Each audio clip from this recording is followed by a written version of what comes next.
నేను అది అయోధ్యలో వచ్చే వాళ్ళందరికీ నిత్యం అన్నదానం పెడుతున్నా, అన్నప్రసాదం ఇస్తున్నా. ఎవరు వచ్చినా కానీ ముందుగా నాకు ఇన్ఫార్మ్ చేస్తే వాళ్ళకి రెడీ చేసి పెడతా.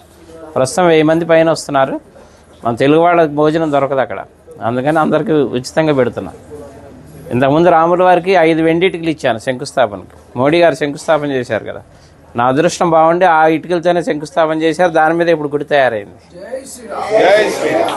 తర్వాత రాముల వారికి బంగారు పాదుకలు చేయించా, వెండి పాదుకలు బంగారు పాదుకలు. వెండి పాదుకలు తీసుకొని దేశం అంతా అన్ని దేవాలయాల్లో పూజలు చేయించా. బంగారు పాదుకలు తీసుకొని రాముల వారి అది రామేశ్వరం నుంచి అయోధ్య వరకు నడిచి వెళ్ళాను. అది కూడా రాముల వారు నడిచిన దారిలో వెళ్ళా, డైరెక్ట్ వెళ్ళిపోకుండా వెళ్ళి ఇప్పుడు అక్కడే స్థిరనివాసం ఉంటున్నాను. తర్వాత ఇప్పుడు ధనుసు చేయించా 14 కిలోలు. రాముల వారి వనవాసం 14 సంవత్సరాలు, అందుకని 14 కిలోలు చేసా. కిలో బంగారం 13 కిలోలు వెండి. ఇది రాముల వారికి కోదండరాముడికి వచ్చాయి చేతిలో ఉంటుంది, ఫస్ట్ ఫ్లోర్లో వచ్చాయి రాముల వారి చేతిలో. ఇప్పుడు నా మిస్సెస్ అక్కడే ఉంది అయోధ్యలోనే, నిత్యం అన్నప్రసాదం ఆమె చూసుకుంటుంది అక్కడ. వచ్చి చెన్నై అండి, జిఆర్టీ వాళ్ళు చేశారు. అలాగే నేను ఒక పెద్ద గుడి కడుతున్నా అయోధ్యలో. అంటే రాముల వారి గుడి ఉందిగా ఇంకెందుకు అనుకుంటారేమో. నేను పెట్టేది వంశవృక్షం. బ్రహ్మ దగ్గర నుంచి లవకుశుల తర్వాత కూడా 20 మంది ఉన్నారు, ఇంకా మొత్తం 64 మంది. తర్వాత సీతమ్మ వారి వంశం, చంద్రవంశం, సూర్యవంశం, చంద్రవంశం, మొత్తం 450 విగ్రహాలు వస్తాయి. అంటే రాముల వారి వంశంతో పాటు రాముల వారికి అనుబంధం ఉన్న ఎవరెవరు ప్రముఖ వ్యక్తులు, మహా ఋషులు ఉన్నారు కదా, సప్త ఋషులు, వాళ్ళకి ఎవరెవరు సాంగత్యం ఉందో అందరి విగ్రహాలు పెట్టిస్తున్నా. ఎందుకంటే మన ముందు తరాలు వాళ్ళకి తెలియాలి రాముల వారి వంశవృక్షం అంతా. అందుకని శాశ్వతంగా ఉండాలని పెద్ద స్థలం కూడా తీసుకున్నాం, ఒక 5 ఎకరాలు అక్కడ పెడుతున్నాను. 5 సంవత్సరాల ప్రాజెక్ట్ అది, రెడీ చేస్తున్నా. అలాగే ఇప్పుడు అయోధ్యలో అంటే మన తెలుగు వాళ్ళ తరఫున నేనేం పని చేసినా తెలుగు వాళ్ళ తరఫున చేస్తాను. అయోధ్యలో వాల్మీకి ఎయిర్పోర్టు, ఇక నేను వెళ్తూ వస్తూ పోతూ ఉంటాను కాబట్టి 2-3 సార్లు చూశాను, కానీ నాకు ఎందుకో లోటుగా అనిపించింది. అక్కడ ఒక విగ్రహం పెట్టిద్దామని గవర్నమెంట్ అప్రోచ్ అయితే పర్మిషన్ ఇచ్చారు, సెంట్రల్ గవర్నమెంట్. 16 అడుగుల వాల్మీకి విగ్రహం పెడుతున్నాను. ఆ విగ్రహం కూడా రెడీ అయిపోతుంది ఇప్పుడు. అది కూడా ఎవరన్నా సహకరించినా కానీ తీసుకుంటున్నా.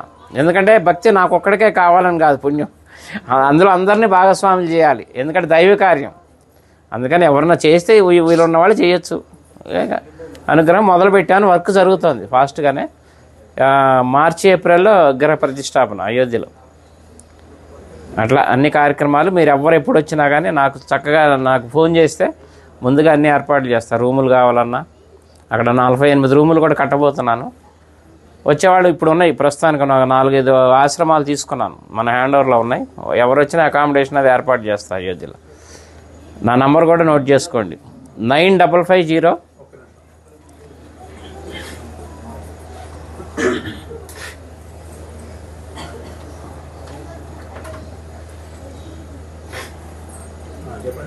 9550 754 389.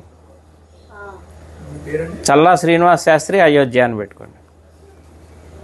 ఇంకా నేను ఉండబోయేది అక్కడే, హైదరాబాదే మాది కానీ మణికొండ, కానీ ప్రస్తుతం ఇంకా షిఫ్ట్ అయిపోయినాం అక్కడే ఉండి వచ్చే భక్తులకి సహాయం చేద్దామని అక్కడే ఉంటున్నాయి. ఇంకా రామ భక్తులకు సేవ చేసుకునే భాగ్యం ఇప్పించాడు రాముల వారు నాకు.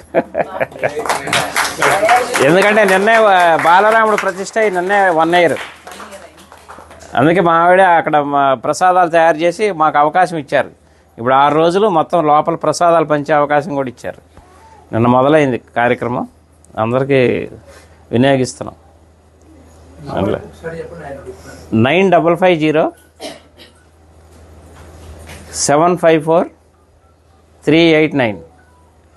చల్లా శ్రీనివాస్ శాస్త్రి అయోధ్య. ఓకేనా? ఎవరు ఏ టైంలో చేసినా కానీ నేను అందుబాటులో ఉంటాను.